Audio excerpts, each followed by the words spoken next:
बिल्कुल सिर्फ और सिर्फ आप उनका चेहरा देखकर उनके विषय में जान सकते हैं कि वो व्यक्ति हस्तमैथुन करता है या नहीं करता है। ये समझने का प्रयास करिए कि जो भी व्यक्ति हस्तमैथुन का प्रयोग कर रहा होगा और मुख्यतः हफ्ता में 1 बार से लेकर हफ्ता में 7 बार तक, ये समझकर चलिए कि हो सकता है इससे भी अधिक, हो सकता है इससे कम नहीं। यदि इससे कम होगा, हफ्ता में 1 बार से भी कम किया होगा वो बंदा कि नहीं हफ्ता में नहीं किया, हफ्ता के बाद बात कर रहा है, तो उसके अंदर ये लक्षण बहुत कम दिखाई देंगे। परंतु जो जितना अधिक करेगा उतना ही अधिक विकराल लक्षण उस व्यक्ति में दिखाई देंगे आपको, और आप अपने इन्हीं आँखों से पहचान सकते हैं कि हाँ, ये व्यक्ति हस्तमैथुन का प्रयोग करता है और ये व्यक्ति हस्तमैथुन का प्रयोग नहीं करता है। इस तरीके से आप समझने का प्रयास करिए। पहला लक्षण, ओम नमः शिवाय। जैसा कि आप सभी लोगों ने टाइटल में पढ़ ही लिया होगा कि आज हम लोग चर्चा करने वाले हैं हस्तमैथुन के विषय में। आप ये समझने का प्रयास करिए कि आज के युवाओं में हस्तमैथुन ऐसी बीमारी है जो मानकर चलिए कि हम लोगों की जो आज की कोरोना वायरस थी उससे भी अधिक जटिल और उससे भी अधिक भयानक, ये समझने का प्रयास करिए, बहुत ही भयानक बीमारी। इस बीमारी से क्या क्या रोग हो सकते हैं ये आज हम लोग जानने का प्रयास करेंगे, परंतु इस वीडियो में हम ये नहीं जानने का प्रयास कर रहे हैं कि क्या क्या रोग होंगे। आज हम ये जानने का प्रयास कर रहे हैं कि लक्षण क्या है हस्तमैथुन करने वालों का। आप ये समझने का प्रयास करिए कि जो व्यक्ति हस्तमैथुन का प्रयोग किया होगा, जो भी बालक हस्तमैथुन का प्रयोग कर रहा होगा, उसे आप बिल्कुल आसानी से पहचान सकते हैं सिर्फ और सिर्फ उनका चेहरा देखकर। बिल्कुल सिर्फ और सिर्फ आप उनका चेहरा देखकर उनके विषय में जान सकते हैं कि वो व्यक्ति हस्तमैथुन करता है या नहीं करता है। ये समझने का प्रयास करिए कि जो भी व्यक्ति हस्तमैथुन का प्रयोग कर रहा होगा और मुख्यतः हफ्ता में 1 बार से लेकर हफ्ता में 7 बार तक, ये समझकर चलिए कि हो सकता है इससे भी अधिक, हो सकता है इससे कम नहीं। यदि इससे कम होगा, हफ्ता में 1 बार से भी कम किया होगा वो बंदा कि नहीं हफ्ता में नहीं किया, हफ्ता के बाद बात कर रहा है, तो उसके अंदर ये लक्षण बहुत कम दिखाई देंगे। परंतु जो जितना अधिक करेगा उतना ही अधिक विकराल लक्षण उस व्यक्ति में दिखाई देंगे आपको, और आप अपने इन्हीं आँखों से पहचान सकते हैं कि हाँ, ये व्यक्ति हस्तमैथुन का प्रयोग करता है और ये व्यक्ति हस्तमैथुन का प्रयोग नहीं करता है। इस तरीके से आप समझने का प्रयास करिए।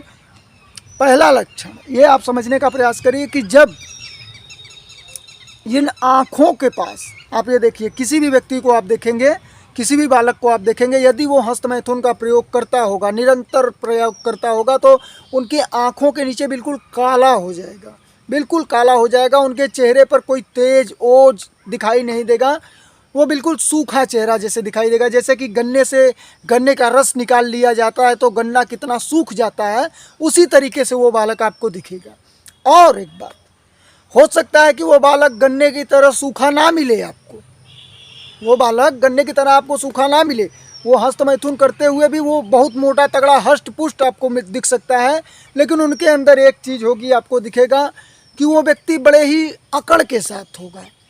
क्यों? क्योंकि अंदर से खाली है। जितना ही अंदर से खाली होगा उतना ही बाहर से वो अकड़ के साथ दिखाएगा आपको कि इनके ऊपर प्रभाव हम अपना कैसे डालें। और जो व्यक्ति वीर्यवान होगा, जो व्यक्ति हस्तमैथुन नहीं करता होगा, वो शांत, धीर, वीर, गंभीर होगा। वो बिल्कुल शांति से आना जाना अपना लगा कर चलेगा, वो किसी से मतलब नहीं है, दुनियादारी से कोई मतलब नहीं है। लेकिन आप ये समझने का प्रयास करिए कि जिनके अंदर कमी होगी वीर्य की, वो अपने आप को दिखाने का प्रयास करेगा, वो अपने आप को ऊपर बढ़ा चढ़ा कर प्रस्तुत करने का प्रयास करेगा, और वही व्यक्ति आप पहचान सकते हैं कि वीर्यनाशी है। वो व्यक्ति हस्तमैथुन किया होगा या तो फिर अन्य क्रियाओं से किया होगा, परंतु वीर्य का नाश किया है वो व्यक्ति। इस तरह से आप देखें और उन्हें पहचानें।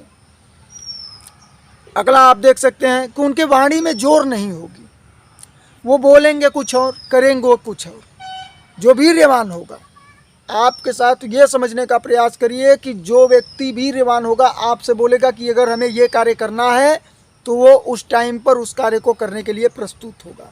जो व्यक्ति वीर्यनाश किया होगा, जो जिसके अंदर वीर्य नहीं है, या तो फिर हस्तमैथुन से वो खर्च कर दिया या फिर किसी भी माध्यम से खर्च कर दिया, तो वो अपने बातों का बिल्कुल अस्थाई कर देगा उसे, अपने बातों को कभी भी मोल नहीं देगा, और जो अपने बातों को मोल नहीं देगा उसका मोल कौन करेगा। इसलिए आप उन्हें पहचान सकते हैं कि वो ना ही तो आपके बातों को मानने वाले हैं, ना ही तो अपने बातों को मानेंगे। किसके बातों को? जहाँ पर डर दिखाई देगा, जहाँ पर भय दिखाई देगा, उन बातों को वो मानेंगे। अन्य क्रियाओं से यदि आप पहचानना चाहते हैं तो ये समझने का प्रयास करिए कि वो व्यक्ति बिल्कुल ब्रह्म मुहूर्त में नहीं उठ पाएगा। जो वीर्यनाश लगातार निरंतर कर रहा है तो वो ब्रह्म मुहूर्त में उठ ही नहीं पाएगा।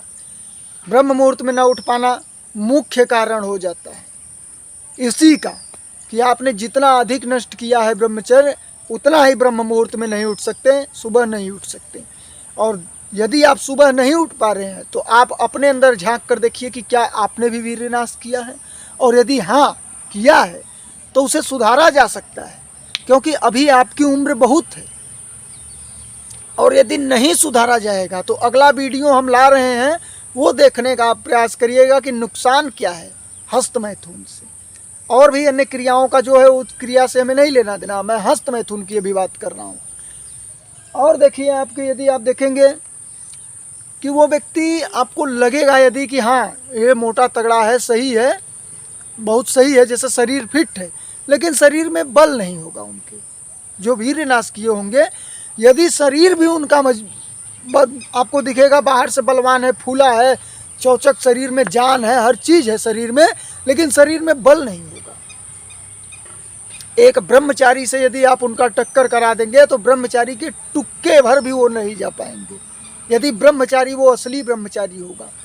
यदि ब्रह्मचर्य का वो व्यक्ति निश्चित तौर पर अच्छे तौर से पालन किया होगा तो जो ब्रह्मचारी नहीं है वो उनके आगे टुक्के भर भी नहीं चल पाएगा।